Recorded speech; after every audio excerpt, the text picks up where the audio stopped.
hours, as though sleep were a timed sport. In the medieval world, waking up in the middle of the night wasn't failure. It was the schedule, and everyone was on it, whether they liked it or not. Let's talk about beds, or rather, the medieval approximation of them. In today's world, we obsess over thread counts, memory foam, cooling gels, and whether a mattress is cloud-like. In medieval Europe, a bed was often just a pile of stuff that used to be alive, now flattened under the weight of poor sleep and unspoken regrets. The typical peasant bed consisted of a straw mattress, known as a pallet. This was literally straw or hay stuffed into a sack of rough fabric, if they had the luxury of a sack. If not, it was just straw on the floor, possibly damp, possibly already claimed by a cat.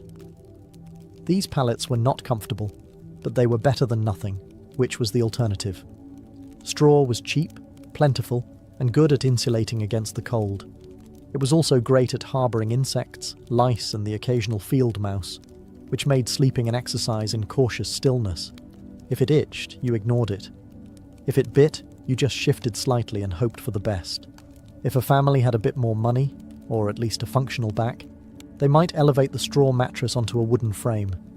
This didn't change the sleep experience dramatically, but it did reduce the chances of waking up with beetles in your ear. Slightly. Linens were a rare treat. Most people slept in the clothes they wore all day. Pyjamas weren't really a thing, and neither was personal space. Whole families, children, parents, maybe a grandparent, all slept together in the same space, sometimes on the same straw pile. If you got too warm, you could always roll into your cousin's elbow. Nobles, of course, had proper beds. Large wooden frames, feather mattresses, embroidered sheets, and canopies to keep out the drafts and, hopefully, the lice. These beds were so valuable, they were passed down in wills. You didn't inherit land. You inherited Aunt Matilda's suspiciously lumpy feather bed. Still, for most medieval folks, a bed wasn't a place of comfort. It was a place to not freeze, to avoid the chickens, and maybe, just maybe, to dream of being rich enough to one day sleep on something that didn't squawk or rustle. When we hear nightcap today, we think of a cosy little drink. Maybe something with whiskey, a warm fire, and a questionable decision. But in the Middle Ages, a nightcap wasn't a beverage, it was a hat. A real, tangible, often ridiculous-looking piece of fabric designed to keep your head from freezing off while you slept.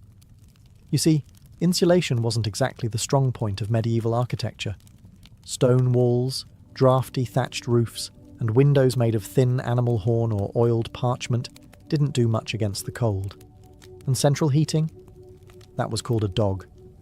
So to keep their heads warm at night, especially since body heat escapes fastest through the scalp, medieval people adopted the humble nightcap. These hats came in all shapes and sizes, but the most iconic version was long and pointed, like something you'd expect on a wizard who moonlights as a chimney sweep. They were usually made from wool, linen, or whatever scrap of warmth could be spared without angering the family goat. For men, it was a practical accessory. For women, it sometimes doubled as a coif or head wrap, which also served the dual purpose of maintaining modesty and covering hair that hadn't seen soap since last Lent. But beyond warmth, nightcaps had social weight too. In some regions, married women were expected to cover their heads at all times, yes, even while asleep, and the cap itself could be embroidered or dyed to reflect a family's wealth or status. Because nothing says success like going to bed with a mini flag on your skull. In more urban settings, the nightcap even became a symbol of being off-duty. If you opened your door wearing one, it was a polite medieval way of saying, "I'm not dressed for conversation, and yes, this hat does mean go away." Of course, nightcaps were often paired with nightshirts, which were essentially long, loose tunics. Picture Ebenezer Scrooge, minus the haunted moral lesson. Sleepwear wasn't sexy, but it was practical, itchy, and occasionally flammable.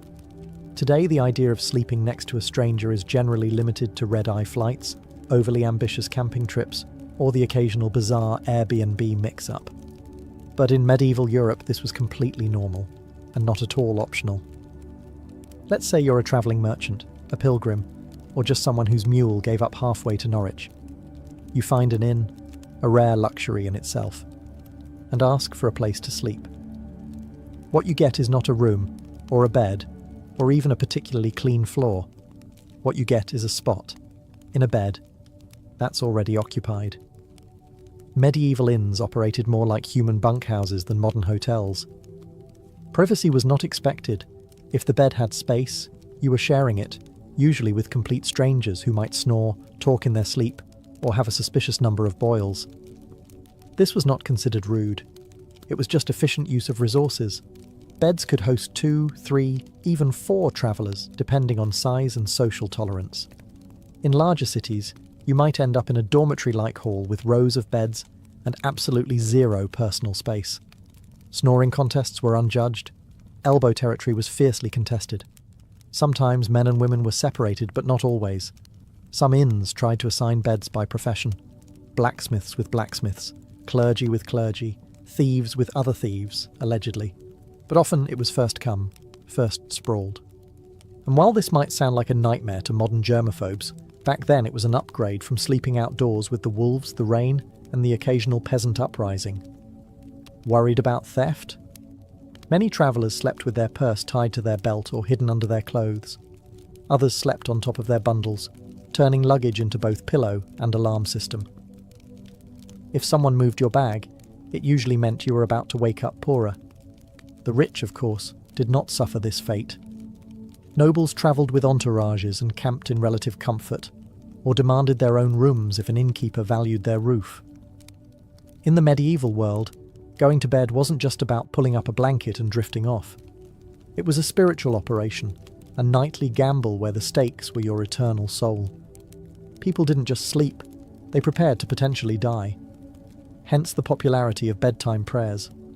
Forget lavender spray or calming podcasts. Medieval sleepers wound down with confessions, psalms, and soul-cleansing spiritual clauses, just in case they died somewhere between good night and dawn. The idea was simple. You could die at any moment, from illness, fire, demons, or, most dangerously, being over 30 in the year 1247. So you'd better say your prayers, not because it was comforting, but because hell was terrifying, and you didn't want to show up uninvited, unwashed, and spiritually dishevelled. One common version? If I should die before I wake, I pray the Lord my soul to take. Sweet, right? Except it's basically a legal document written by a 7-year-old, acknowledging death as a likely bedtime outcome. Many adults had a whole catalogue of prayers for different threats. One for when you were feeling guilty. One for when you thought the devil might be hiding in the rafters. One for plague prevention, which unfortunately aged poorly. Some even prayed to specific saints known for watching over sleepers, kind of like holy bouncers guarding your soul at the club door. The really devout, monks, nuns, and overly anxious nobles ended their day with Compline, the final prayer service before bed. After Compline, they took a vow of silence, which wasn't hard because everyone was already exhausted, underfed, and mildly afraid of the dark. Children were also encouraged to pray, in part because it was good for their souls, and in part because it gave them something to do other than ask why the dog was in their bed again. Parents reminded them that angels were watching, which sounds adorable until you realise it was less guardian angel and more celestial surveillance system. In short, prayer before sleep was less about peace and more about last-minute damage control. Think of it like medieval antivirus software. You hoped it worked, even if you didn't fully understand how. In the modern world, dreams are usually dismissed as random nonsense, stress, too much cheese, or your brain trying to file paperwork in the dark. But in the medieval world, dreams were taken very seriously, as in, eternal consequences serious. Dreams weren't just dreams, they were considered messages. From God, saints, the devil, your guardian angel, or possibly that weird relic you kissed last Sunday. Some dreams were divine revelations, others were demonic temptations. Either way, you were supposed to pay attention, and possibly write it down, or confess it, or fast for 3 days just to be safe. Theologians, monks, and self-proclaimed visionaries spent an alarming amount of time interpreting dreams. Entire texts were dedicated to decoding them. Dreamt of fire? Might be hell. dreamt of water could mean purification or drowning. Dreamt of a man with a goat's head juggling fish? You better call a priest immediately and possibly move. Medieval people believed that what happened in dreams mattered, because your soul was still active while you slept. This meant that your actions in a dream could reveal hidden sins or spiritual weaknesses. That mildly embarrassing dream about stealing a loaf of bread, that might be your subconscious confessing your guilt for real-world gluttony or just hunger.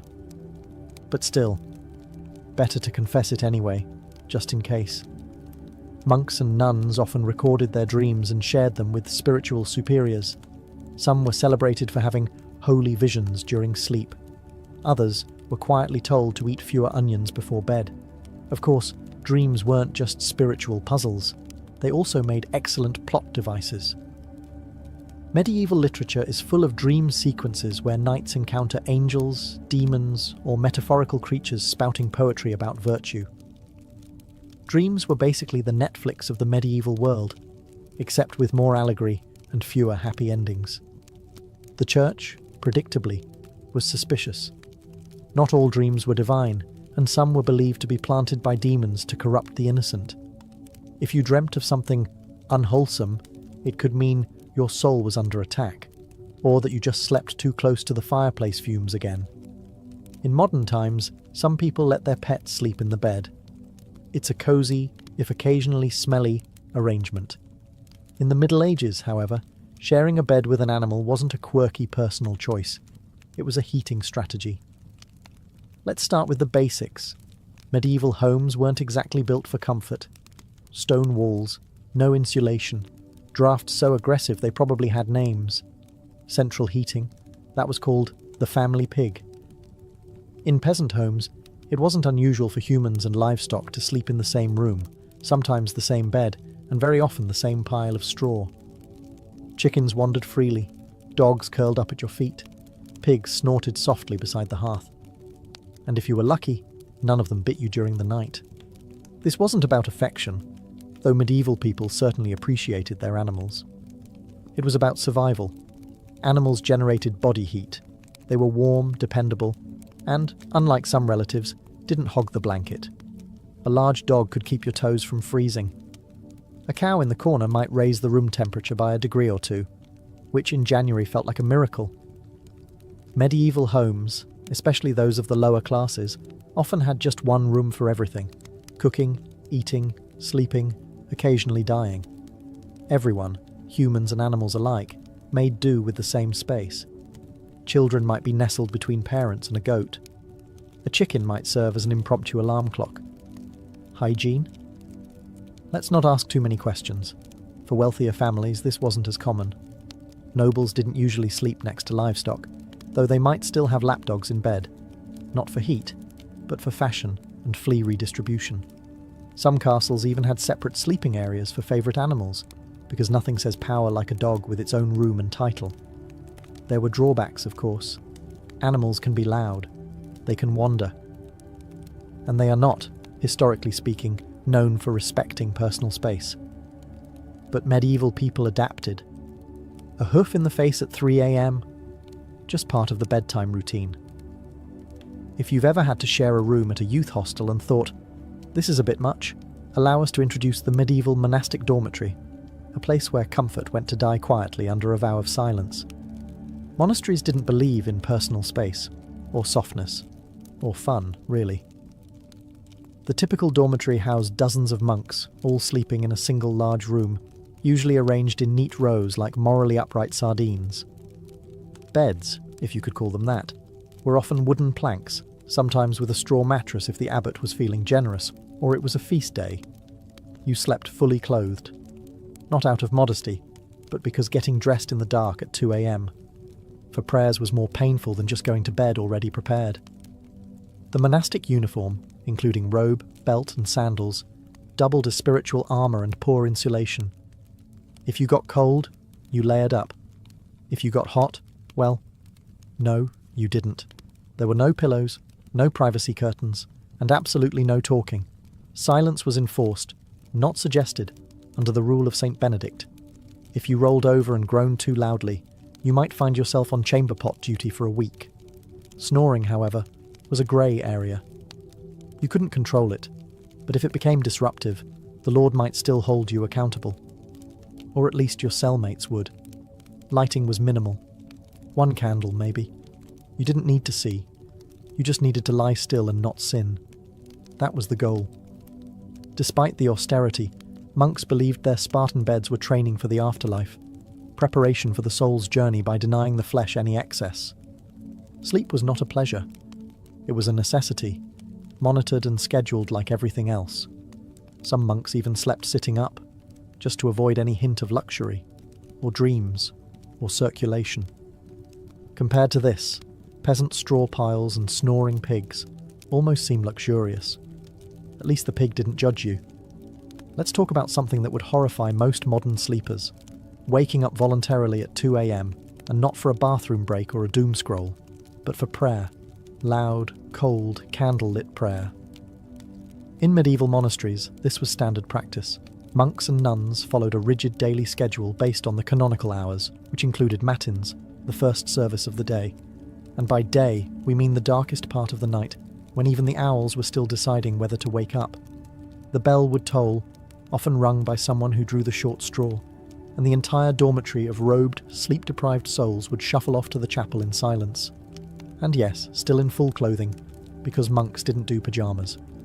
The only layering system they believed in was spiritual. Inside the chapel, by flickering candlelight and under the echo of stone vaults, they would chant psalms, recite scriptures, and try their best not to fall asleep on their feet. Which, incidentally, was a real issue. There are records of monks being punished for dozing mid-prayer, usually with extra chores or more prayers. You fell asleep in matins? Congratulations, you now get to lead the next one. Matins could last an hour or more. Some particularly enthusiastic orders stretched it to 2. Imagine trying to stay spiritually engaged while your stomach reminds you that dinner was a bowl of lentils and a moral lesson, and your body is actively shutting down. After the service, monks would either return to bed for their second sleep, or, in stricter orders, move straight into study or manual labour. Because nothing says holy discipline like threshing wheat on 4 hours of fragmented rest. Why so early? The idea was to sacrifice comfort and dedicate the first and quietest part of the night to God, uninterrupted by the temptations of daylight, warmth, or REM cycles. It was a powerful symbol of devotion. Or at least it was once you got over the numb feet, the candle smoke, and Brother Ambrose's off-key chanting. In the modern world, sleeping alone is often framed as a luxury, a sign of independence, peace, or just an ability to control the blanket. In the medieval world, though, sleeping alone was considered suspicious, impractical, or just downright unsafe. Let's start with the basics. Warmth. Beds, as we've established, weren't exactly toasty. Stone walls and open chimneys didn't do much to trap heat, and central heating was still several plagues away. So people shared beds for body heat, not out of intimacy, but out of basic thermal desperation. Children slept with siblings, parents, and sometimes the neighbour's kid if they were visiting. It was like a sleepover, but nobody asked if you wanted to be there. But beyond warmth, there was a spiritual reason for sleeping in groups. Many people believed the night was when the devil worked overtime.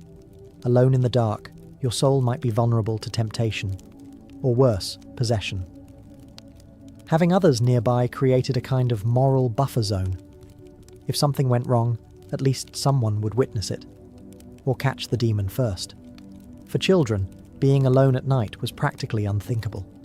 Not just for comfort, but because ghosts, fairies, and wandering spirits were all part of the nightly landscape. Tales warned against solitary sleep as a gateway to mischief and spiritual peril. And unlike today's bedtime stories, these tales didn't end in hugs. They ended in disappearances. Even married couples often shared their beds with children, servants, or random guests.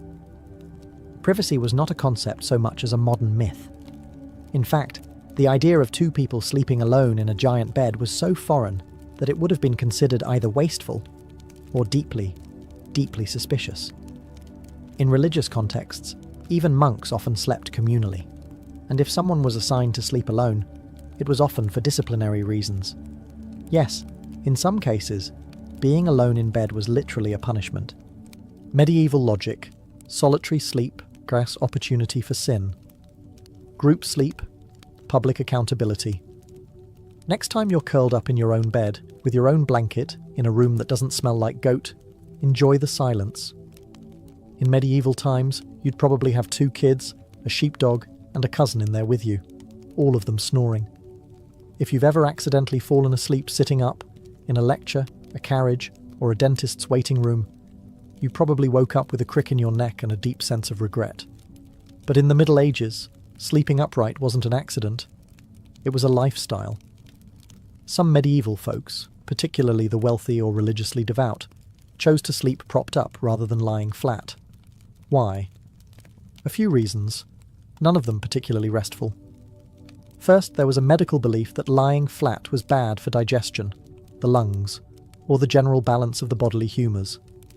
In a world where doctors thought a sneeze could rearrange your soul, this logic made perfect sense. Upright sleeping, they believed, helped avoid congestion of the brain, which sounds ominous, but mostly meant don't drown in your own phlegm. Second, there were spiritual concerns. Lying flat was considered too close to the posture of the dead. You didn't want to confuse God, or worse, attract attention from the angel of death by sleeping in the same position used at funerals. Superstitious? Absolutely. But when your local priest doubled as the community's health consultant, you picked your battles carefully. As a result, people often slept partially reclined, supported by large bolsters, pillows, or the wooden headboard equivalent of a medieval lazy boy. Nobles sometimes had their beds rigged with angled supports to maintain a semi-seated posture, perfect for digesting one's evening meat pie or fending off surprise demon attacks. Monks took it a step further. In stricter orders, they might even sleep sitting upright on a bench, or leaning against a cold wall with nothing but a hood to muffle the discomfort. It wasn't about health, it was about discipline. If you were too comfortable, you might dream. If you dreamed, you might sin. If you sinned, well, welcome to confession at 5 a.m. Needless to say, this wasn't about quality rest. It was about virtue, discomfort, and mildly confusing theology.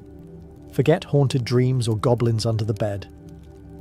For medieval people, the real monsters of the night were already in the sheets, small, persistent, and entirely uninterested in your prayers. We're talking, of course, about fleas, lice, and the medieval bedroom's unofficial mascot, the bedbug. Let's not sugarcoat it. Hygiene wasn't exactly medieval Europe's strong suit. Baths were rare, laundry was expensive, and soap was sometimes made from substances better left unnamed. Add that to straw-filled mattresses, shared bedding, and the occasional live chicken underfoot, and you've got the perfect environment for an all-you-can-eat pest buffet. Fleas and lice were so common they were practically roommates. Peasants dealt with them daily.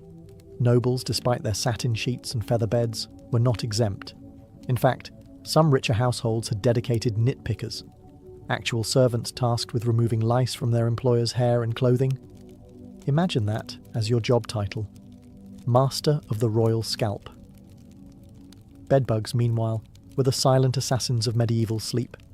They hid in wooden bed frames, mattress seams, and even the cracks in stone walls, emerging at night to feast like tiny vampires. If you ever wondered why medieval people wore nightcaps and slept fully clothed, it wasn't always about warmth. Sometimes it was pest defense armor. Solutions ranged from mildly effective to impressively deranged. Some households burned strong-smelling herbs like wormwood or tansy to repel bugs. Others slept with garlic, onions, or even ashes in the bed, which may have done little for the pests, but certainly kept romance to a minimum. It wasn't just physical discomfort either. Fleas were often seen as symbols of sin or moral impurity, biting reminders of the fall of man and poor bedding choices.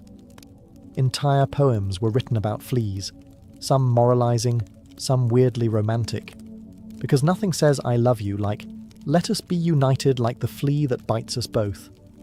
So, while modern sleep is interrupted by buzzing phones and streetlights, medieval sleep was more likely disturbed by scratching, twitching, and the subtle feeling that something was crawling on your shin. Because it was. We've all had restless nights. But have you ever tried falling asleep while wearing 100 pounds of iron? No?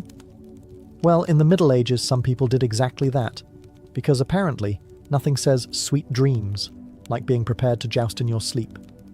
Now, to be clear, most people, even knights, didn't regularly sleep in full armour. It was hot, heavy, and loud. Trying to roll over in a suit of chainmail is a bit like trying to nap inside a bag of cutlery. But during wartime or in hostile territory, sleeping partially armoured was considered the safer choice. Comfort? Optional. Survival? Highly recommended. A knight on campaign might remove only his helmet and gauntlets, keeping his mail shirt or breastplate on, just in case enemies decided to stage a midnight surprise party. There's nothing quite like waking up to the sound of hooves and having to suit up while still half dreaming about turnips. In castles under siege, men-at-arms might even sleep with swords or axes at their side, like some very aggressive bedtime security blankets. Shields doubled as pillows, and if the enemy breached the walls, well, at least you wouldn't have to get dressed. Priorities. Of course, sleeping in armour wasn't exactly restorative. Iron isn't breathable, and chainmail has a bad habit of pinching skin. Add cold stone floors, minimal bedding, and the ambient sounds of snoring comrades and crackling torches, and you've got a sleep environment that ranks somewhere below airport terminal on the comfort scale. Even those not in battle sometimes wore light protective gear while sleeping in dangerous regions. Travelling merchants or guards on watch duty might nap in gambesons, thick quilted jackets that offered a bit of protection and slightly more padding than the moral support of prayer alone. And lest we forget, armour wasn't exactly subtle.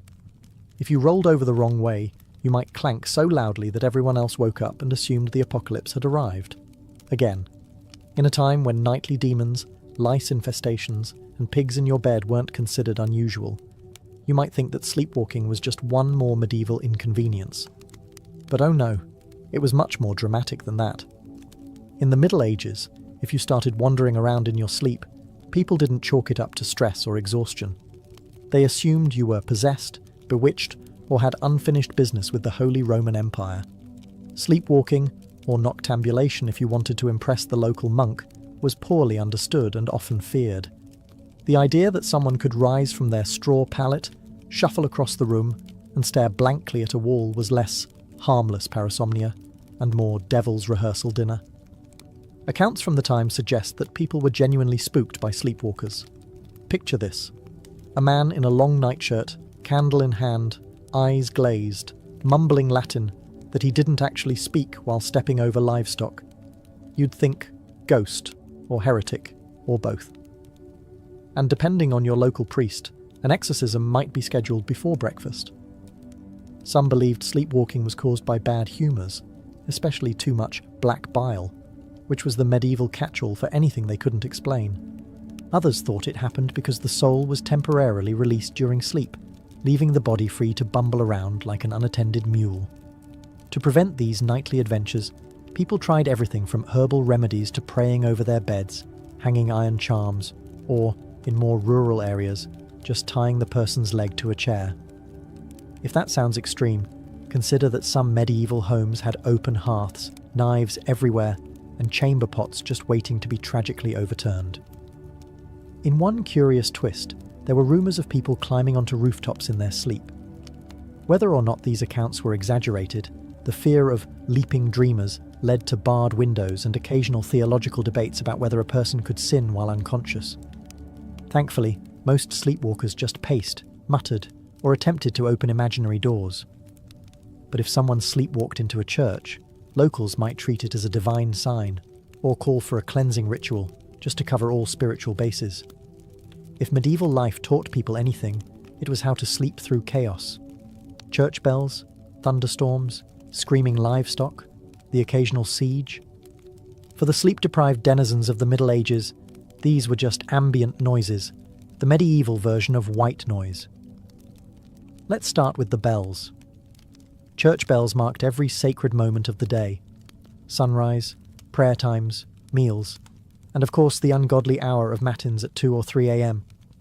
If you lived anywhere near a monastery, your dreams were probably soundtracked by regular tolling. At some point, the brain just accepted it.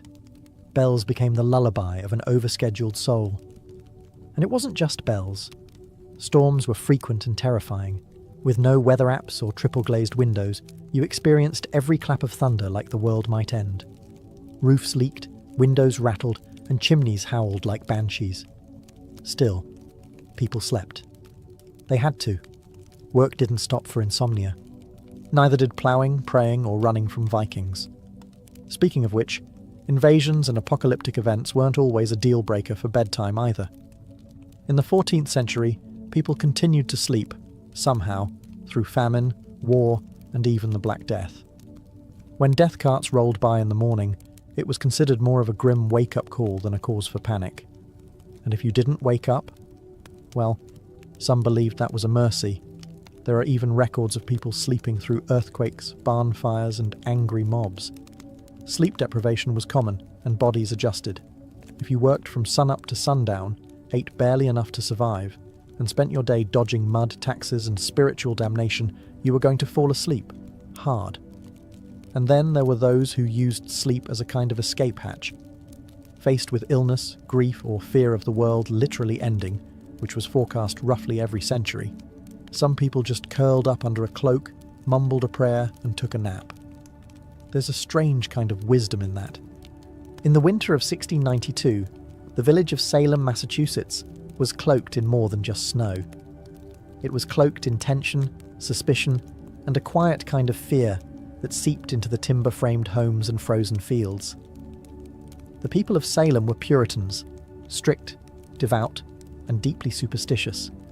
They believed they were building a holy community in the wilderness, a city on a hill watched by God and stalked by Satan.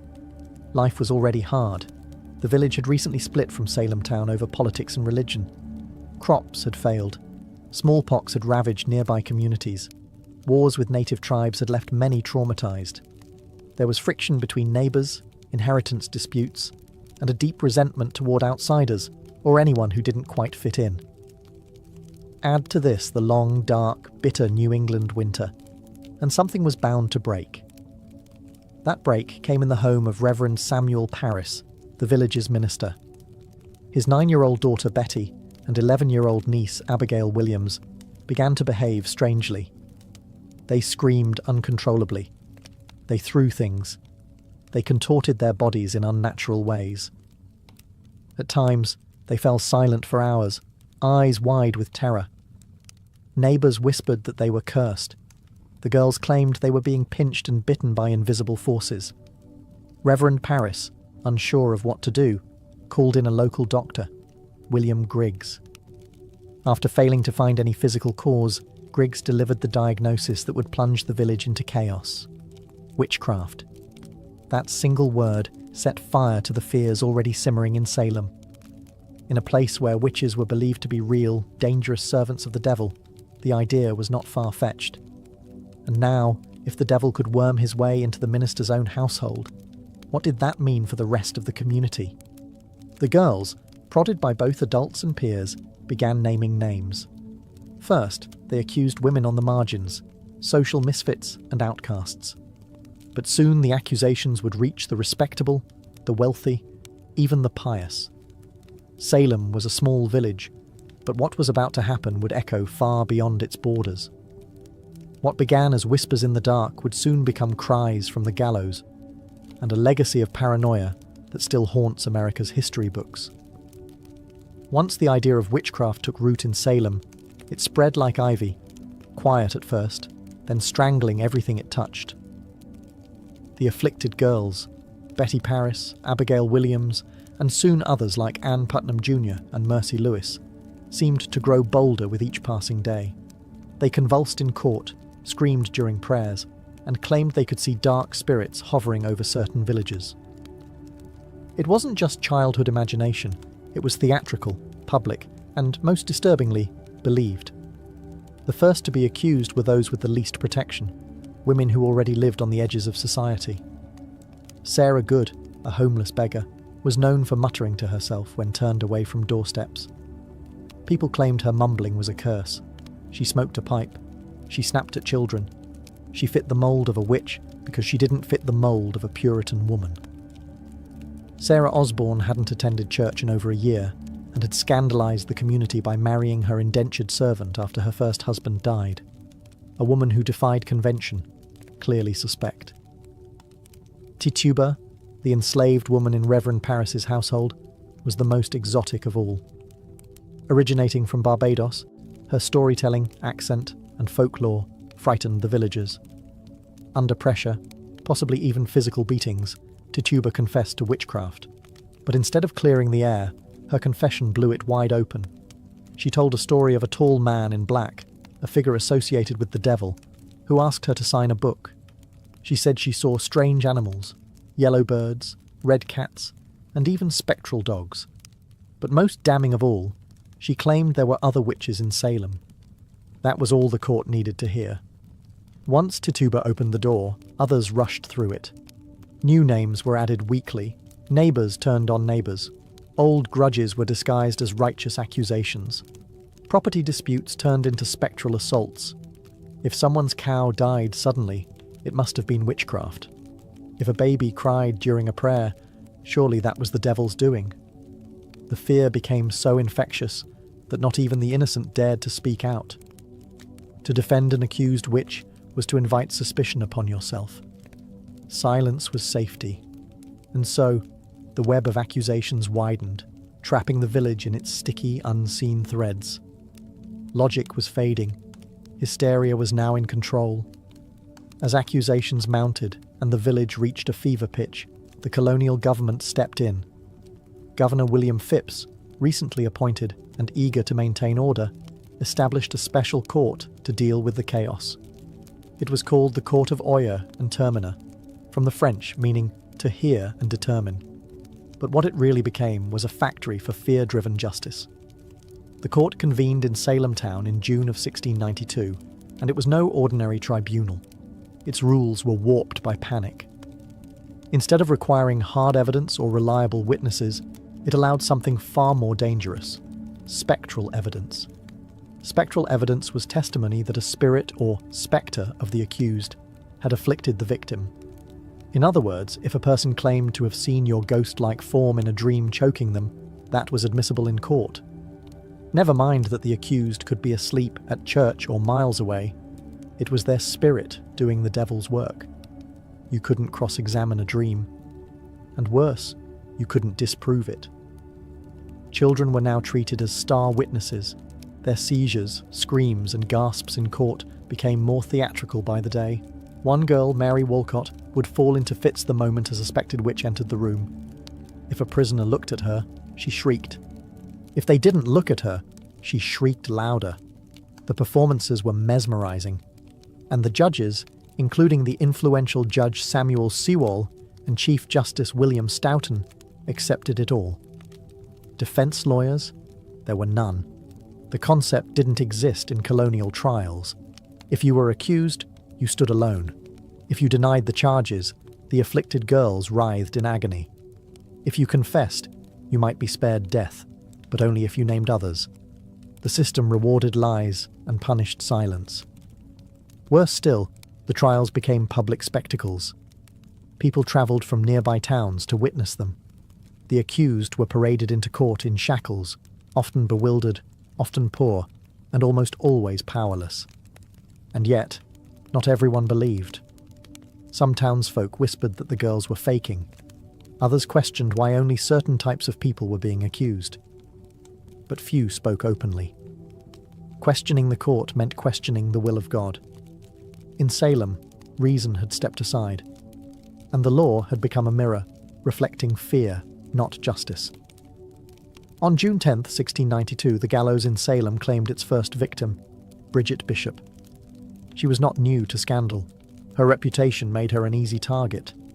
She wore bright red clothing, ran a tavern, and had been accused of witchcraft years earlier. During her trial, neighbours testified that her spirit pinched them in the night, that their babies died after she passed by, and that she kept enchanted dolls. She denied everything. Still, the court found her guilty. She was led to Gallows Hill, a barren, wind-swept patch of earth just outside Salem. No prayer, no mercy. The rope was pulled, the crowd watched, and with that single execution, the machinery of death began to churn. The hangings that followed came quickly. On July 19th, 5 more women were executed: Sarah Good, Susanna Martin, Rebecca Nurse, Elizabeth Howe, and Sarah Wilds. Some had good standing in the church. Rebecca Nurse, in particular, was a shocking case, an elderly, pious woman beloved in the community. Even the jury initially found her not guilty. But under pressure from the court and the afflicted girls, the verdict was reversed. Nurse's final words were whispered through the air like a warning: "I am as innocent as the child unborn." But it didn't matter. The noose did not discriminate. In August, more executions followed. On September 22nd, the deadliest day, 8 people were hanged in a single morning. Among them was Martha Corey, a woman who had doubted the trials early on, and her husband Giles Corey, who met a different fate. Giles refused to enter a plea. The court, unable to proceed with a trial without one, resorted to an ancient English punishment: peine forte et dure. He was pressed to death. Stones were piled on his chest, slowly, cruelly, over 3 days. His final words, as legend has it, were "more weight." By the end of the hysteria, 19 people had been hanged, 1 pressed to death, and at least 5 more died in jail awaiting trial. Dozens confessed falsely to save their lives. Over 200 people were accused. The gallows cast long shadows over Salem, not just on the hill, but in every heart. Fear had become law, and justice, blindfolded, had been led to the scaffold. While the executions claimed the spotlight, hundreds of others sat in cramped, foul-smelling jails, waiting for a verdict or a miracle. Salem's small jail couldn't contain them all. Accused witches were held in neighbouring towns like Ipswich and Boston, chained to walls, starving, freezing, and forgotten. Most of the accused weren't witches, or even outcasts. They were neighbours, friends, parents, children, people whose only crime was having a quarrel with the wrong person or owning land someone else wanted. In many cases, personal grudges disguised as divine justice drove the accusations. A pig wandered into a neighbour's yard and died.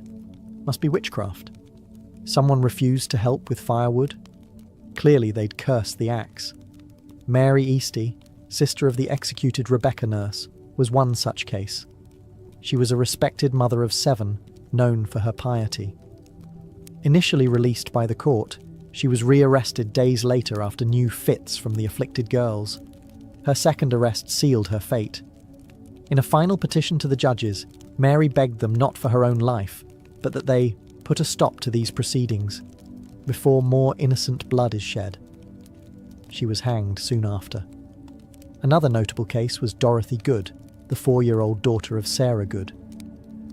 After her mother's arrest, Dorothy was interrogated and, under pressure, confessed to being a witch.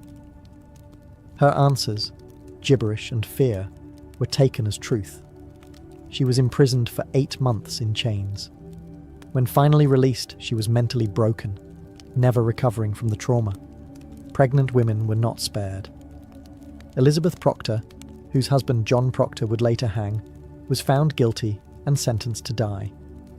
But because she was pregnant, her execution was delayed. It likely saved her life. She gave birth in jail and was eventually released after the trials ended.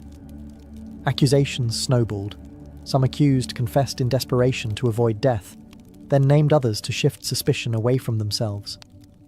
Entire families were pulled into the spiral. Fathers, wives, daughters, no one was beyond reach. Meanwhile, the jails swelled beyond capacity. Food was scarce, disease spread. Some died awaiting trial, lost in the legal limbo of paranoia. And still, new names were added each week. In Salem, it no longer mattered who you were, only who was willing to say your name. By the fall of 1692, the spell of hysteria began to crack, not because the court came to its senses, but because reality forced its way back in. The turning point came when accusations grew too bold. People who had once supported the trials found themselves suddenly on the wrong side of them. Reverend George Burroughs, a former Salem minister, was arrested and charged with being the ringleader of the witches. He was well-educated, well-spoken, and had previously clashed with influential families in the village. That was enough. But on the day of his execution, Burroughs did something shocking. He stood on the gallows and flawlessly recited the Lord's Prayer, something witches were believed incapable of doing. The crowd fell silent. Some wept. Even hardened observers were shaken. But the execution went on. That moment planted a seed of doubt. Then came the accusation of Mary Phipps, the wife of Governor William Phipps. Suddenly, the hysteria had reached the top of the colony's social ladder. Phipps, already unnerved by growing criticism and chaos, finally took action. In October 1692, he dissolved the court of Oyer and Terminer, halting all pending executions and trials. Public sentiment had shifted. Ministers, once silent or complicit, began to speak out. Increase Mather, one of the colony's most respected theologians, denounced the use of spectral evidence. "It were better," he said, "that 10 suspected witches should escape, than one innocent person should be condemned." A radical thought in a society that had, for months, believed exactly the opposite. People who had once cheered the trials began to question them. The jails were still full, but the appetite for more blood had dulled. Too many respected figures were being accused. Too many innocent people had been buried. The villagers had begun to see that this wasn't divine justice. It was madness. Confessions dried up. Some accusers backtracked. Others disappeared from public view. And those who had previously shouted the loudest now lowered their eyes. The fear hadn't disappeared, but it had exhausted itself. The public wanted stability. The officials wanted to save face. And Salem, bruised and ashamed, was finally ready to wake from its nightmare. The storm was breaking. But the damage, it had already been done. By late 1692, the judicial system that had fueled the hysteria began to collapse under the weight of its own absurdity. With the court of Oyer and Terminer disbanded in October, a new, more cautious court, the Superior Court of Judicature, was formed in early 1693. This time, things were different.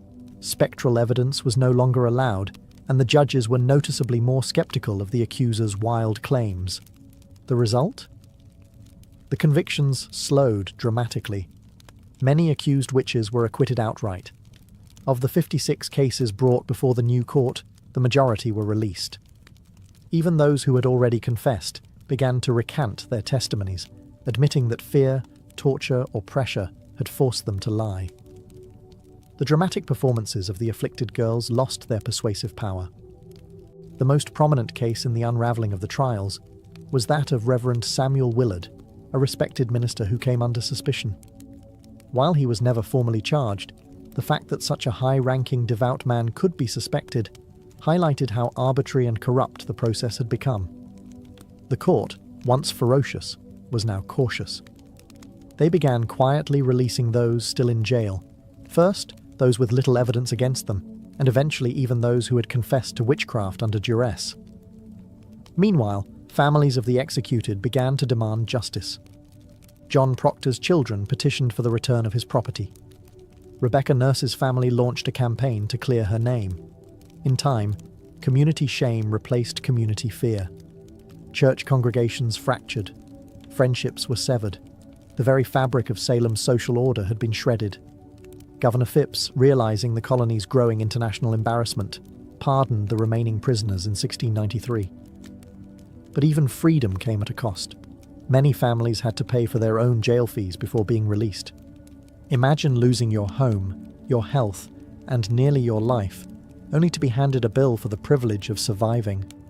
By the end of the ordeal, 19 people had been hanged, 1 pressed to death, 5 died in jail, and over 200 had been accused.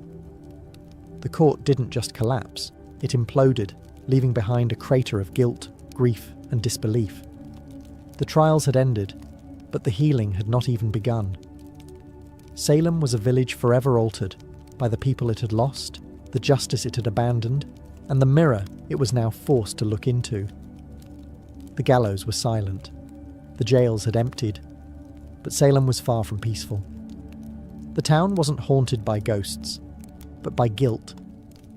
What had started with a handful of sick girls had exploded into a communal act of destruction. Families had been torn apart, reputations ruined, and innocent lives ended And now, the survivors had to live in the wreckage. Neighbours could no longer look each other in the eye. The same people who once prayed together had testified against one another. Some of the afflicted girls quietly left town. Others faded from the public eye. A few, like Anne Putnam Jr., would later express remorse. In 1706, she stood before her congregation and publicly apologised for her role in the trials, blaming delusion by Satan. But for many, the damage was beyond words. The court officials, too, carried their burden. Judge Samuel Sewall, one of the most prominent figures in the trials, was one of the few to admit wrongdoing. In a remarkable act of public penance, he stood during a church service in 1697, while a minister read out his confession and prayer for forgiveness. It was a rare moment of accountability in a time when most tried to forget. But forgetting wasn't easy. The families of the condemned began demanding compensation. Over the years, petitions flooded the Massachusetts government, asking for official pardons, for returned property, for public acknowledgement that the executed were innocent. Slowly, the government responded. In 1711, the colony passed a bill restoring the rights and good names of some of the victims, and offered limited financial restitution to their heirs. But even that wasn't comprehensive. Some families, like the Coreys and the Proctors, were left out entirely. Whispers of witchcraft never quite left New England. But in Salem, the shame became part of the town's identity. The village eventually changed its name to Danvers, perhaps to distance itself from its infamous past. Gallows Hill was never officially marked, as if the town hoped to bury not just the dead, but the memory of what had happened. But the memory persisted, in sermons, in stories, in the silence between former friends. Salem had not been cursed by witches. It had been cursed by fear, by pride, and by unchecked power. And that curse would linger long after the executions stopped. The Salem witch trials ended more than 3 centuries ago, but their legacy continues to echo, not just in textbooks and historical tours, but in how we understand justice, fear, and the fragility of truth. What happened in 1692 wasn't simply a strange episode of mass hysteria. It was a breakdown of logic, compassion, and legal integrity in the face of panic. Ordinary people, farmers, midwives, ministers, became executioners, simply by believing too easily and questioning too little. The courts, meant to protect the innocent, became tools of oppression. Religion was weaponized. Testimony became theatre, and silence became guilt. One of the most chilling aspects of Salem's tragedy is how quickly it unfolded. In a matter of months, fear overcame fact. Old grudges disguised as spiritual warfare became death sentences. It didn't take demons or devils, it only took belief in them. But the trials also taught hard-earned lessons that would ripple through American society. In the years and centuries that followed, the Salem episode would be cited repeatedly in debates about due process and civil liberties. The US Constitution, written nearly a century later, would explicitly prohibit things like ex post facto laws and bills of attainder, measures that had, in effect, doomed the accused in Salem. The guarantee of a right to legal counsel, the right to face your accusers, and the requirement for concrete evidence were hard-won principles forged, in part, from the ashes of Gallows Hill. In modern times, the phrase witch hunt has become shorthand for political persecution or moral panic, though it's often used with little regard for the real terror those words represent. In truth, Salem was not a metaphor. It was a town where people were hanged for imaginary crimes, betrayed by the very systems designed to protect them. Perhaps the most lasting lesson is this: fear unchecked can become its own form of tyranny.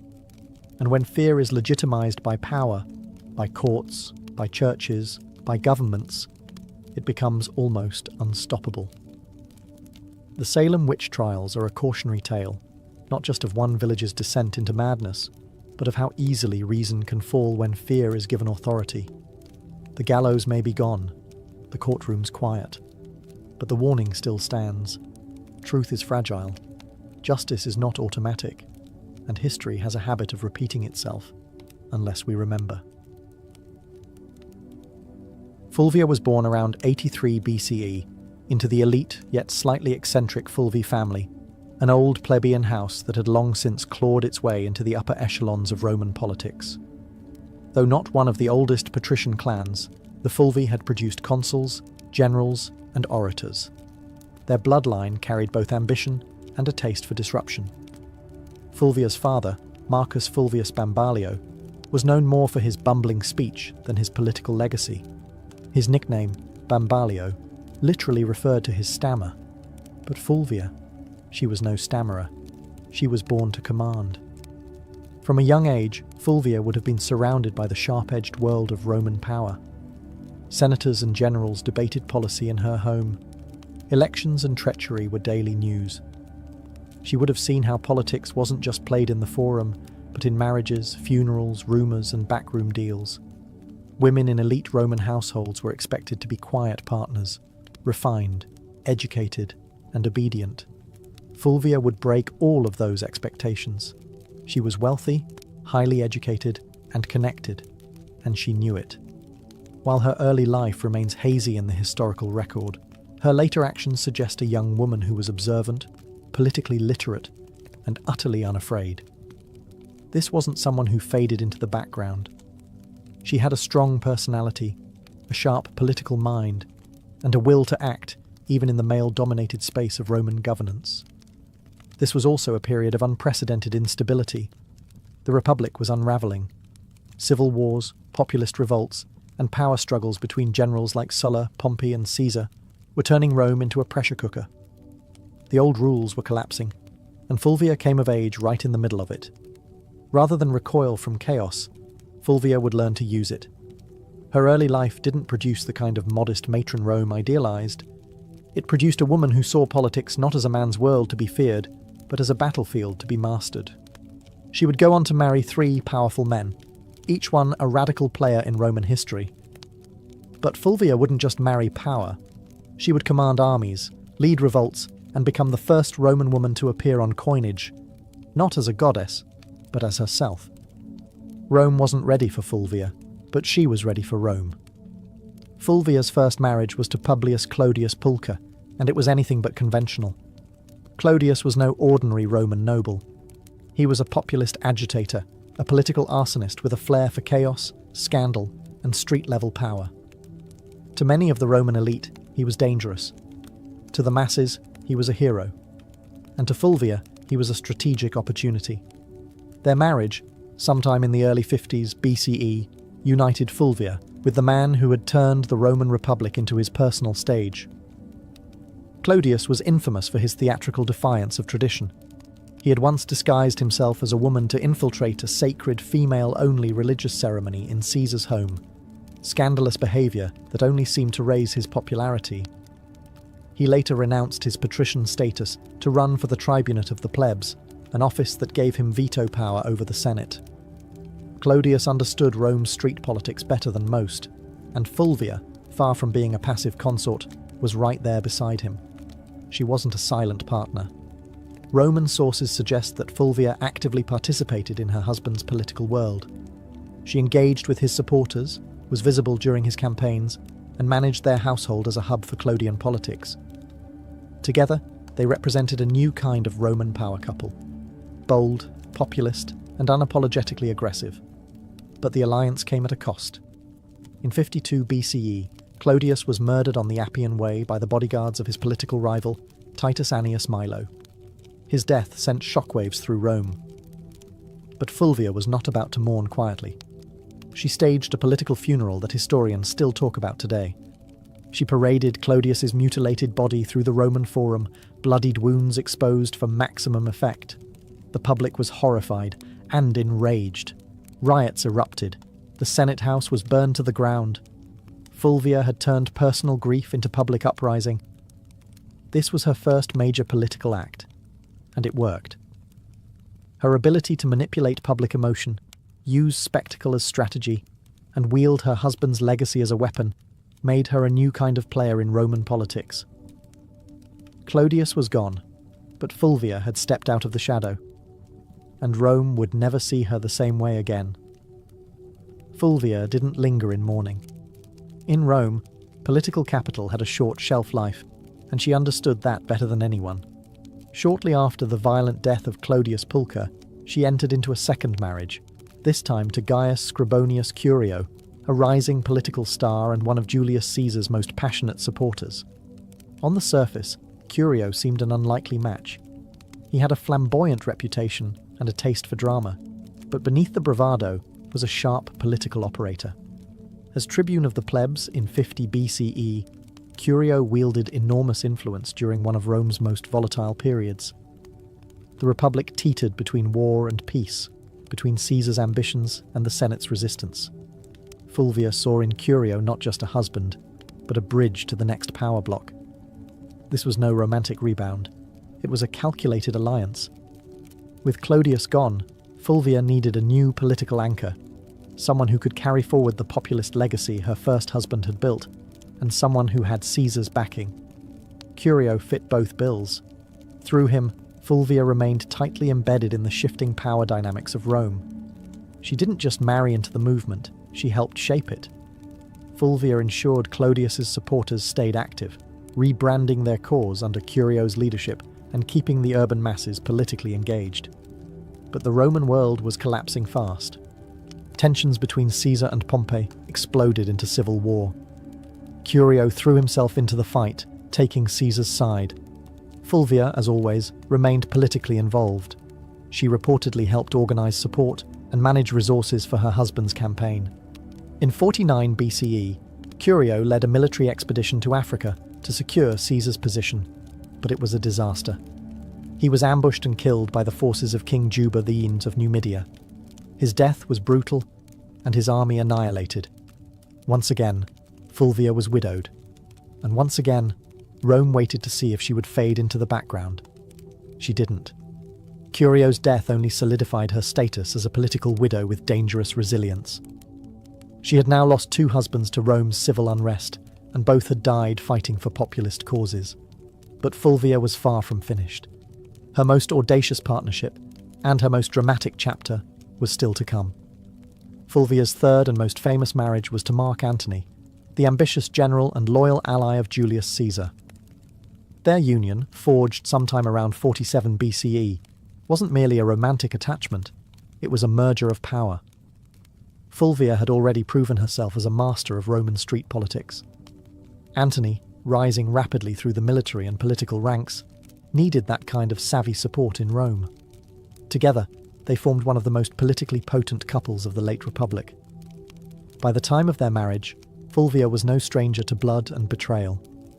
She had buried 2 husbands and outmaneuvered countless enemies. Antony was no stranger to scandal either. He drank, he gambled, and his personal life was notoriously chaotic. But with Fulvia, he had found someone who could do more than entertain him. She could defend his interests, hold his alliances together, and rally supporters when he was away on campaign. And Antony, despite his brash exterior, understood her value. He allowed Fulvia to exercise authority that no Roman woman had publicly wielded before. She opened his correspondence. She issued orders in his absence. She sat in on meetings and influenced appointments. Roman sources, mostly hostile, depicted her as overbearing and power-hungry. But what disturbed them most wasn't her ambition. It was that she acted like a Roman man in a world that had no language for such a woman. After Caesar's assassination in 44 BCE, the Republic was plunged into chaos once more. Antony rushed to secure his position as Caesar's political heir, but it was Fulvia who held Rome itself. While Antony formed the second triumvirate with Octavian and Lepidus, Fulvia acted as his representative in the capital, managing patronage networks, coordinating with street gangs, and ensuring Antony's supporters remained mobilized. She even helped arrange Antony's official reconciliation with Octavian by marrying her daughter, Clodia, to him, an alliance that would later implode. In public, Fulvia appeared not just as Antony's wife, but as his proxy. Roman coins were minted, bearing both Antony's image and her name, an unprecedented acknowledgement of her status. She wasn't hidden in the shadows of power. She stood in its full glare. But power in Rome was always borrowed, and Fulvia was about to test the limits of how far a woman could go before Rome snapped back. While Mark Antony pursued military campaigns and political deals across the Roman world, it was Fulvia who controlled the streets of Rome. She wasn't just his wife. She was his regent in all but name. In a period where violence, bribery, and raw influence kept order, Fulvia proved she could play the game as well as, if not better than, any man in the Senate. Rome, in the aftermath of Caesar's assassination, was a battlefield without swords. Power had become a moving target. Fulvia understood this, and she anchored Antony's authority in the capital by becoming his political substitute. She directed allies, dealt with the urban plebs, negotiated with factions, and, most daringly, waged war with words and silver. She financed loyal troops, offered bribes to keep public order, and ensured that any legislation passed favoured Antony's future. Some ancient sources, especially hostile ones like Appian and Dio Cassius, paint Fulvia as manipulative, shrewish, and even warmongering. But beneath the misogynistic exaggeration lies a woman actively doing politics, in a world that had no protocol for a woman doing anything beyond weaving and mourning. Fulvia was building coalitions, backing military commanders, and even issuing decrees, functions normally reserved for senators and consuls. She also made public appearances and maintained strong relationships with veteran soldiers, a politically vital demographic in the power struggles of the late Republic. While Antony was campaigning in the east, Fulvia was often the face of his authority in Italy, meeting with centurions, influencing decisions about land distribution, and reminding the soldiers that their loyalty to Antony came with rewards. But this accumulation of power came at a cost. Roman aristocrats, particularly the faction aligned with Octavian, Caesar's heir and Antony's increasingly bitter rival, resented Fulvia's influence. They viewed her as a meddling woman with too much sway over legions, laws, and loyalties. Her ability to act without male guardianship was not just threatening, it was unprecedented. Fulvia wasn't naive. She knew the tension between Antony and Octavian was growing. She could see that their alliance was cracking. And she understood something that neither man seemed to fully grasp yet. The Republic wasn't big enough for both of them. So Fulvia began preparing for the next phase. Not diplomacy, but confrontation. She had stood behind power long enough. Now, she was ready to take it into her own hands. In 41 BCE, Fulvia did the unthinkable. She went to war against Octavian, the future Augustus, and she didn't do it quietly. With her husband Mark Antony still stationed in the east, Fulvia and Lucius Antonius, Antony's younger brother and a consul, took it upon themselves to challenge Octavian's authority in Italy. The cause? Ostensibly, it was to defend Antony's interests and protect the land rights of Roman veterans loyal to him. But underneath it all, Fulvia's fingerprints were everywhere. This was not just politics.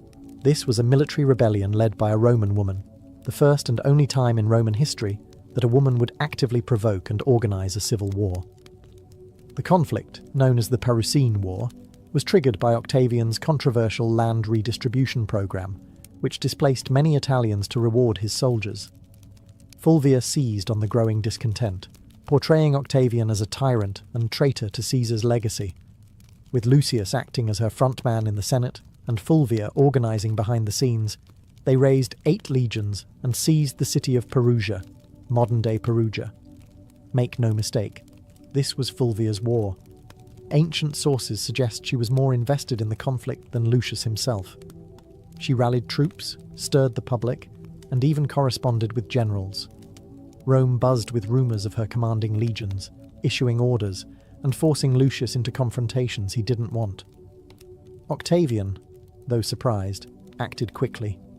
He besieged Perugia through the winter of 41-40 BCE, cutting off supplies and hammering the city into submission.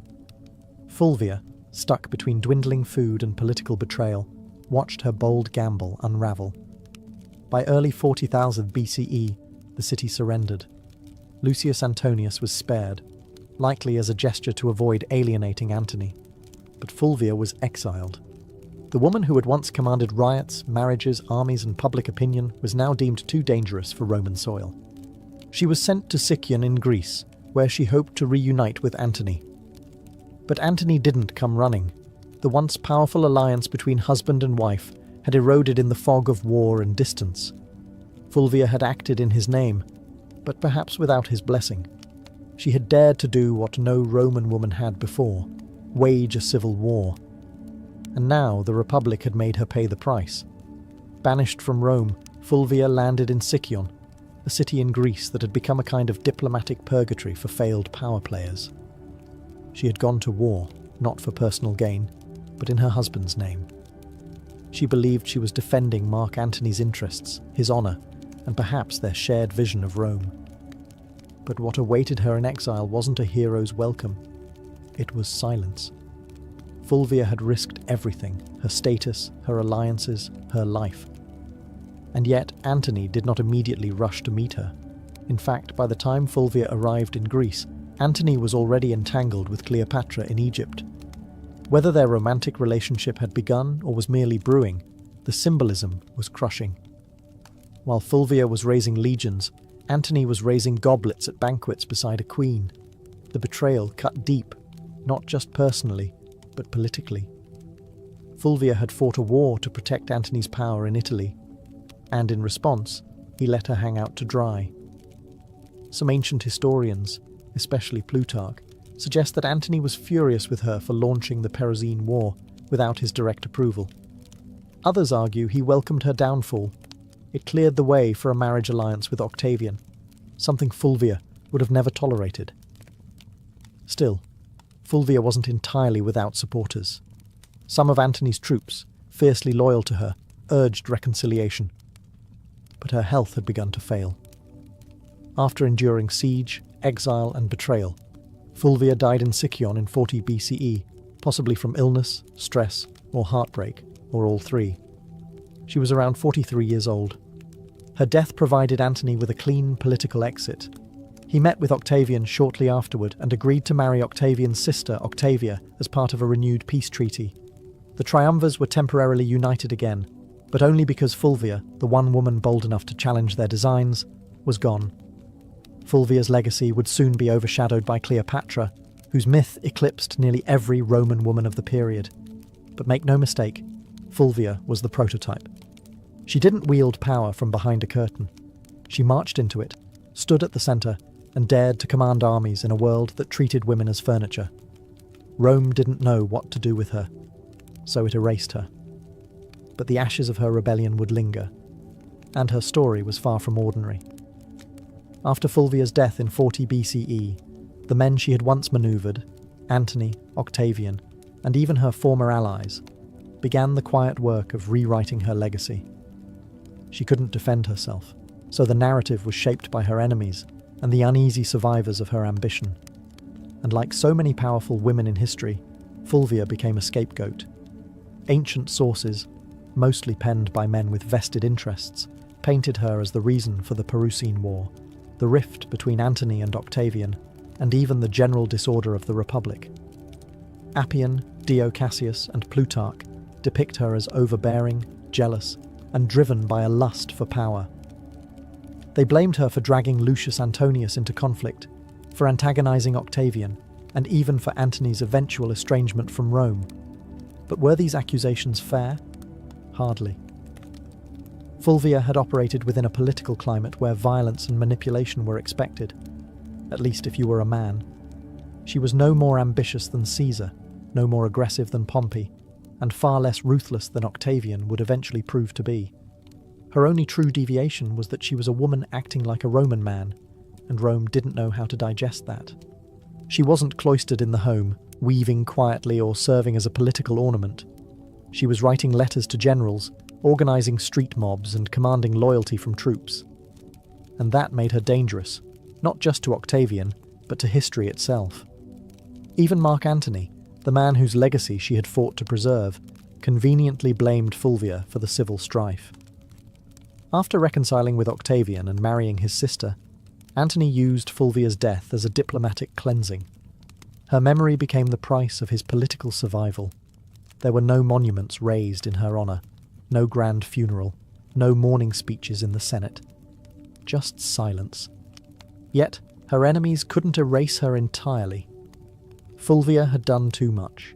She had raised armies, steered elections, negotiated alliances, and fought a civil war. She was the first Roman woman whose name appeared on coinage, not as a deity or metaphor, but as a political agent. The damage to her reputation was deliberate, but so was her presence in the historical record. Despite every attempt to bury her behind caricature and slander, Fulvia refused to vanish. Her defiance still echoes. You just have to listen past the men. Fulvia's story ends in silence, but her legacy is anything but quiet. In the centuries that followed her death, historians and writers struggled to place her in Rome's grand narrative, because Fulvia broke every rule of what a Roman woman was supposed to be. She didn't just advise power from the shadows, she became power, and that made her both unforgettable and deeply unsettling to a patriarchal world. In a society where women were expected to influence through whisper and marriage, Fulvia shouted through policy, war, and political theatre. She was not a consort, she was a commander. And yet, she was remembered more for her defiance than her accomplishments. Roman historians couldn't handle a woman who didn't stay in her place, so they rewrote her as shrill, power-hungry, and disruptive. But read between the lines, and a different figure emerges. Fulvia was the first Roman woman to mint coins with her name. She organised political factions, leveraged marriage as a tactical weapon, and manipulated Roman street politics with stunning effectiveness. She moved through the civil wars of the 1st century BCE, not as a bystander, but as a player.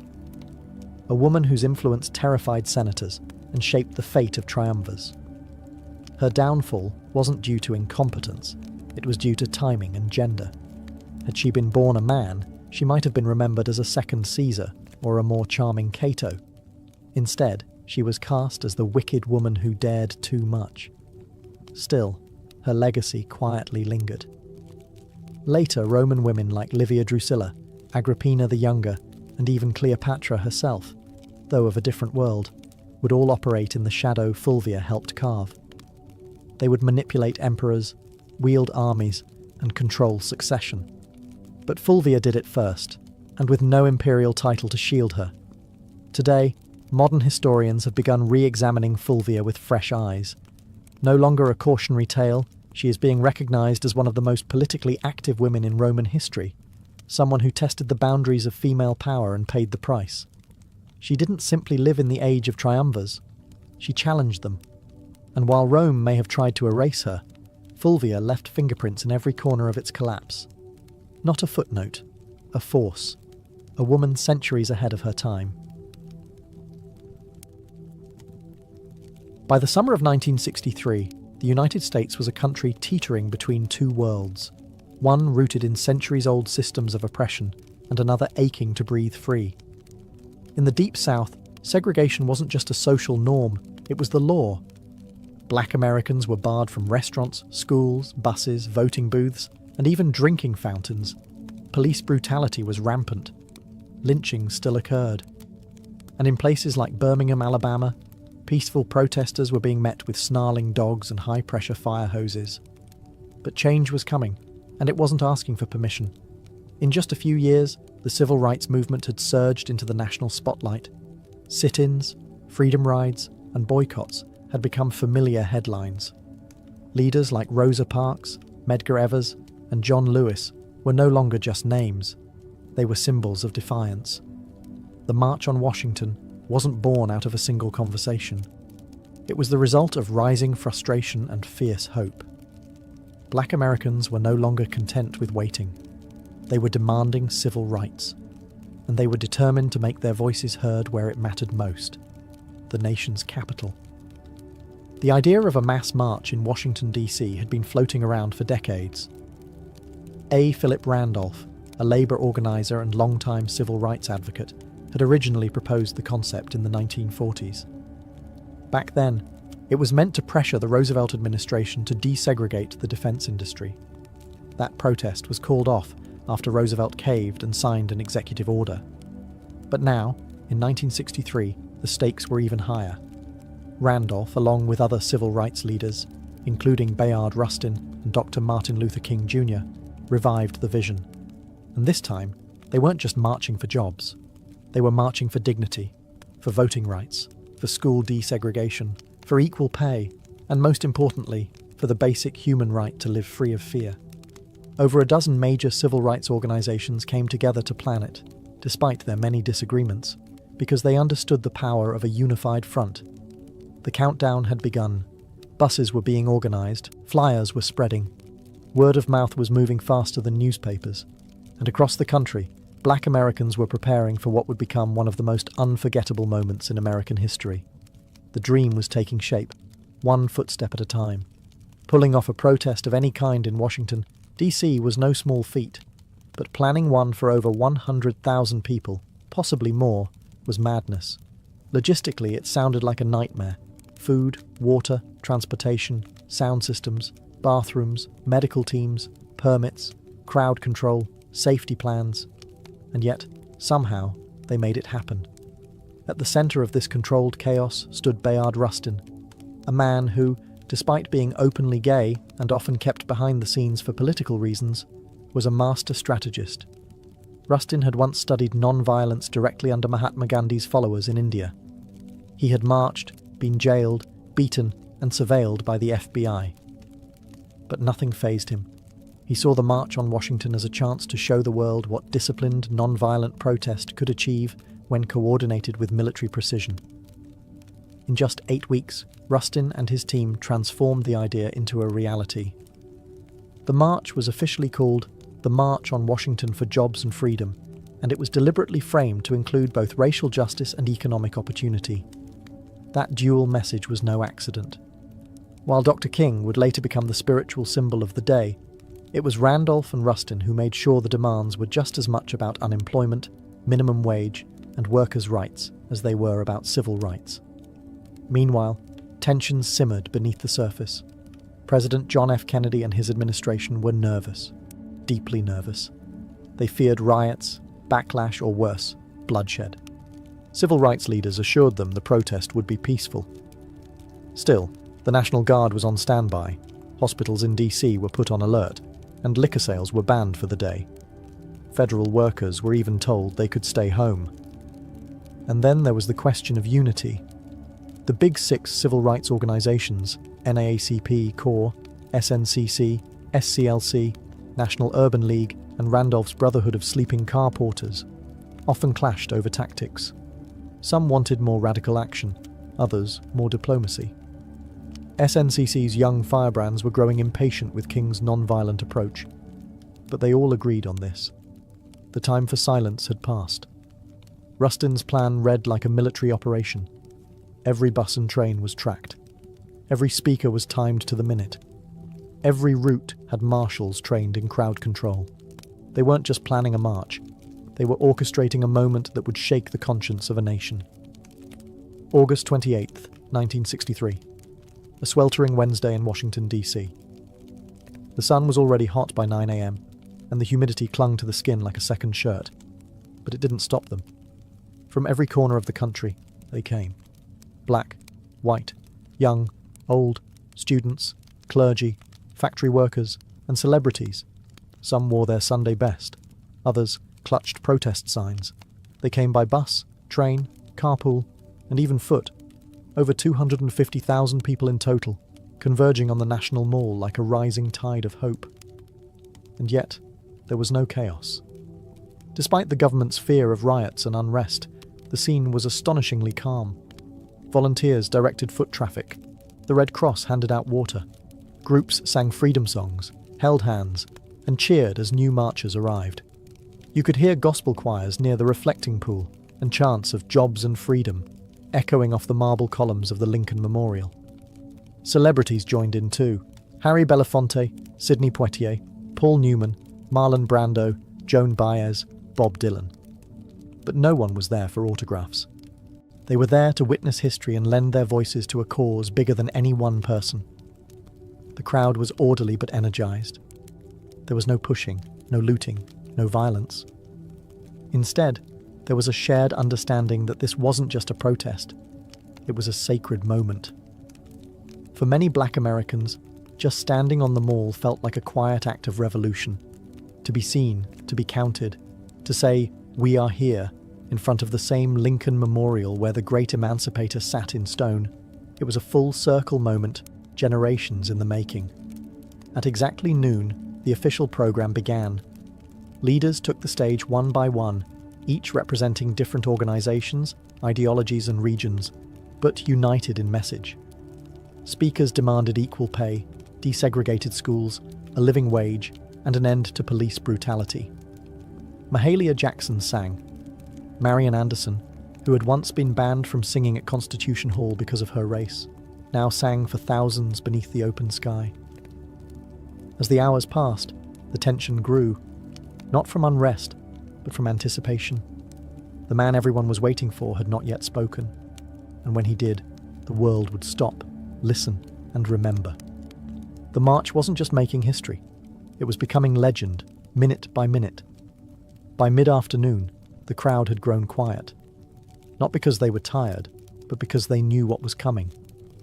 Standing in the shade of the Lincoln Memorial, Dr. Martin Luther King Jr. approached the podium.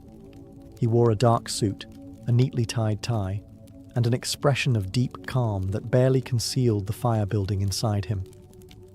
He carried prepared remarks, typed and written collaboratively with his advisors the night before. But what the world would remember wasn't what had been typed. It was what came from his heart. He began with measured intensity, outlining the grim realities of segregation, police violence, and broken promises. 100 years later, he said, referring to the Emancipation Proclamation, the Negro is still not free. His voice rose and fell like a sermon. He used repetition, rhythm, and silence not as fillers, but as instruments. The crowd listened in rapt attention, some nodding, some wiping away tears, others holding signs that simply read, "Now." But it was what happened next that changed the tone of the entire event, and arguably the trajectory of the civil rights movement itself. Standing just behind King was gospel legend Mahalia Jackson, who had sung earlier that day. She suddenly cried out, "Tell them about the dream, Martin. Tell them about the dream." And King did. He set aside his notes, gripped the podium, and launched into a passage he'd delivered before, but never like this. "I have a dream," he said, and the crowd leaned in. "I have a dream that one day this nation will rise up and live out the true meaning of its creed." Each phrase rang louder, clearer, more resolute. "I have a dream that one day the sons of former slaves and the sons of former slave owners will be able to sit down together at the table of brotherhood. I have a dream that my 4 little children will one day live in a nation where they will not be judged by the color of their skin, but by the content of their character." It wasn't a speech anymore. It was a vision, a prayer, a lightning bolt through history. By the time King closed with the words, free at last, thank God Almighty, we are free at last," the crowd erupted. Applause, tears, shouts of joy. They knew they had just witnessed something more than oratory. They had heard prophecy. The power of the March on Washington wasn't just in the speeches or the music, it was in the people. The sheer scale of humanity gathered that day was overwhelming. They came from Mississippi, Michigan, Alabama, New York, California, and everywhere in between. Some were seasoned activists who had marched a dozen times before. Others had never left their hometowns until now. They packed lunches, rode buses for over 20 hours, and slept in their church clothes just to be there.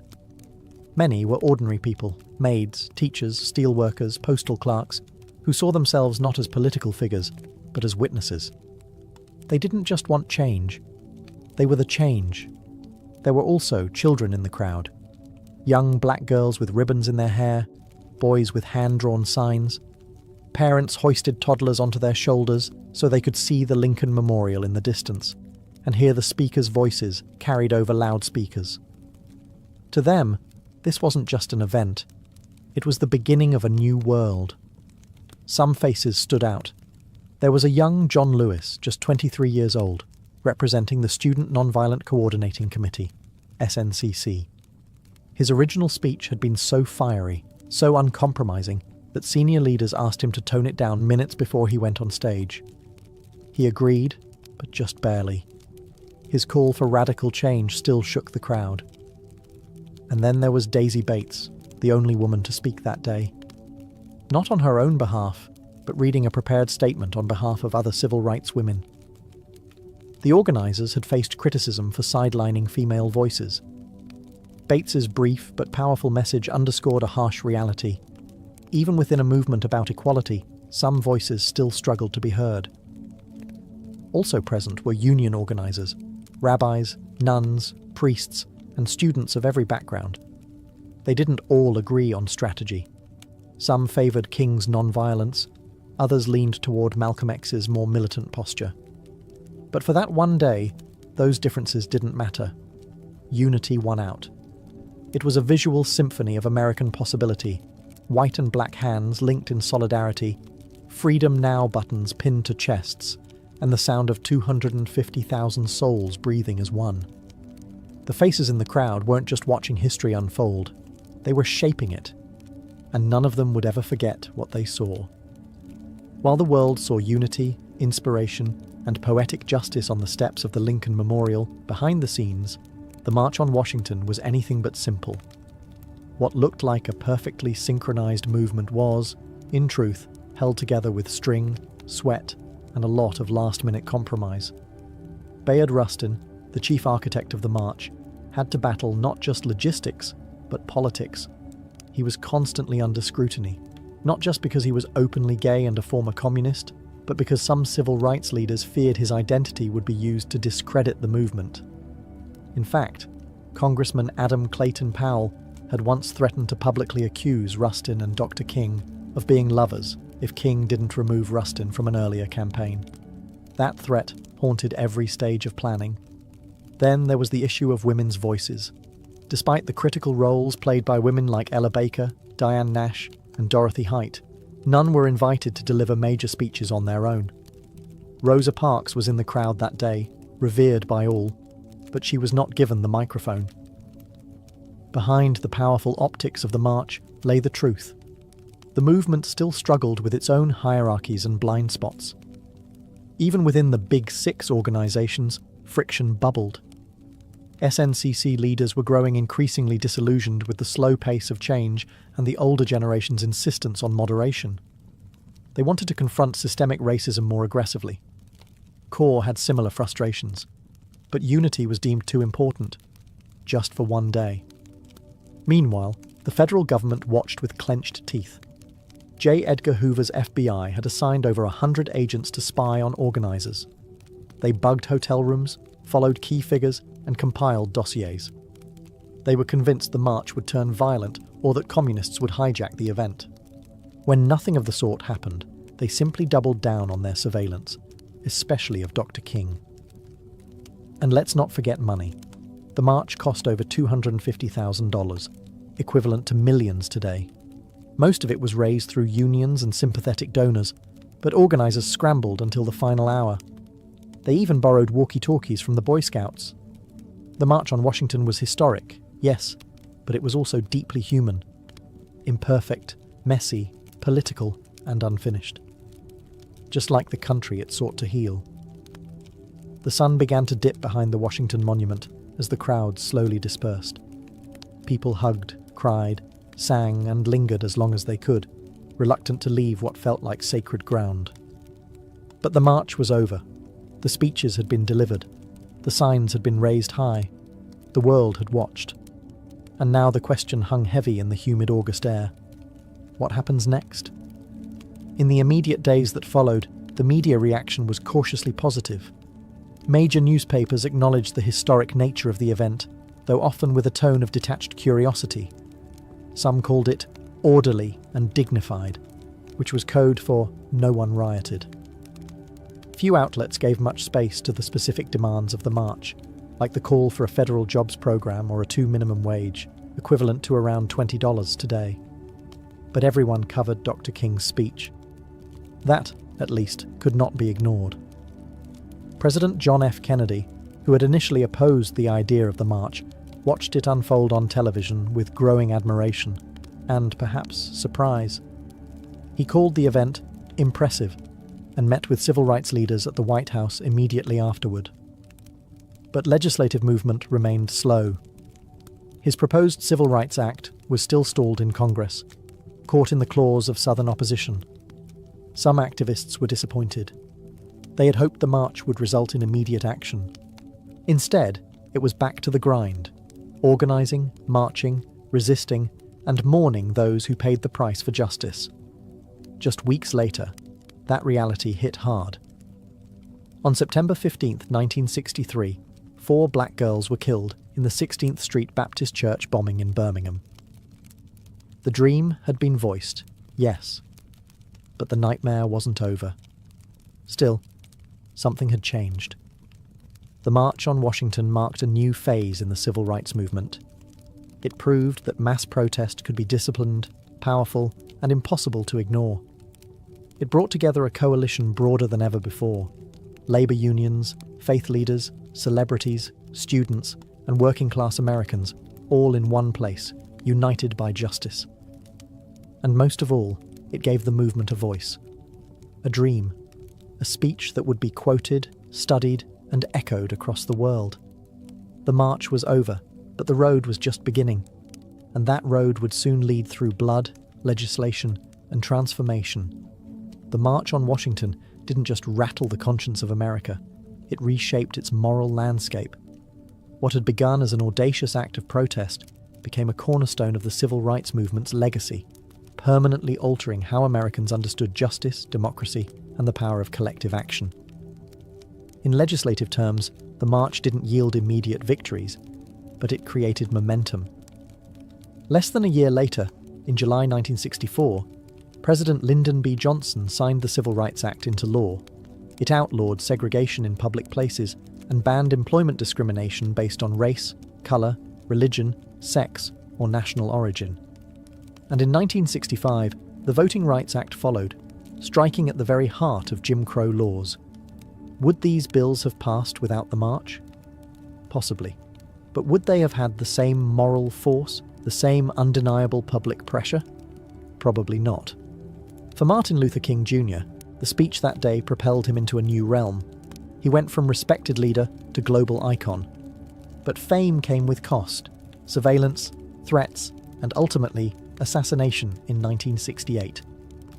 The dream he spoke of on those steps would become more poignant, more tragic, and more revered with each passing year.